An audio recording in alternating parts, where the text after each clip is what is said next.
네, 민주노총이 오늘 탄력 근로제 확대 저지 등을 위한 총파업을 벌입니다. 전국에서 집회도 열리는데요. 민주노총 나가 있는 취재기자 연결해 보겠습니다. 강은나래 기자, 오늘 파업이 대부분 오후에 진행이 된다고요?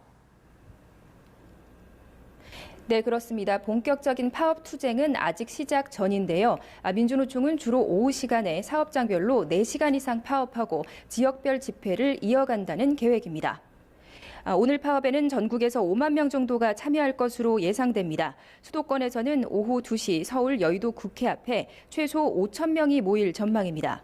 이번 파업의 명분은 노동계약 저지와 노동기본권 쟁취, 비정규직 철폐, 재벌개혁, 그리고 최저임금 10,000원 공약 파기 규탄, 노동탄압 분쇄 등입니다.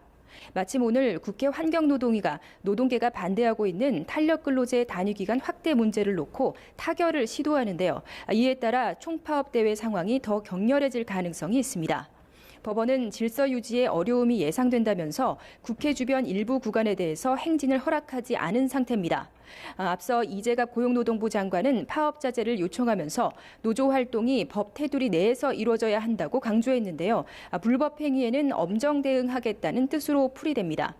서울을 비롯해 집회가 열리는 충남과 광주, 부산, 대구 등에서는 교통 혼잡과 돌발 상황 등에 대비해서 경찰력이 배치됩니다.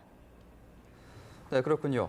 어제 김명환 위원장과 이해찬 민주당 대표 면담이 무산되면서 아무래도 오늘 민주노총이 파업 공세를 높일 거라는 관측도 나왔었는데요. 파업 규모가 생각보다는 크지는 않은 것 같습니다. 네, 그렇습니다. 이번 파업은 민주노총 산하의 최대 조직이자 강성인 금속노조가 주축이 됐습니다. 현대중공업과 대우조선해양 같은 조선업 사업장들에서는 오후 2시 이후 교대 시간 전후로 3-4시간 일제히 파업에 돌입한다는 계획입니다. 하지만 최대 사업장을 가진 완성차 업계는 사실상 빠졌는데요. 현대차의 경우 한창 사측과 교섭이 진행 중이라서 쟁의권 확보를 못해 확대 간부들만 참여합니다.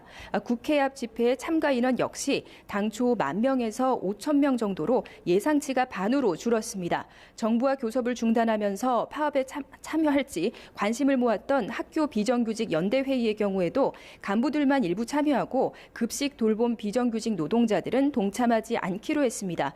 잦은 파업에 대한 비판 여론도 영향을 미친 것으로 보이는데요. 이렇게 규모가 줄면서 파업의 동력은 다소 떨어졌지만 양대 노총이 최저임금위원회에서 모두 이탈하는 등 사회적 대화가 위기에 처한 상황에서 오늘 이 파업이 향후 노정 관계에 중대 고비가 될 것이라는 관측이 나옵니다. 지금까지 민주노총에서 전해드렸습니다.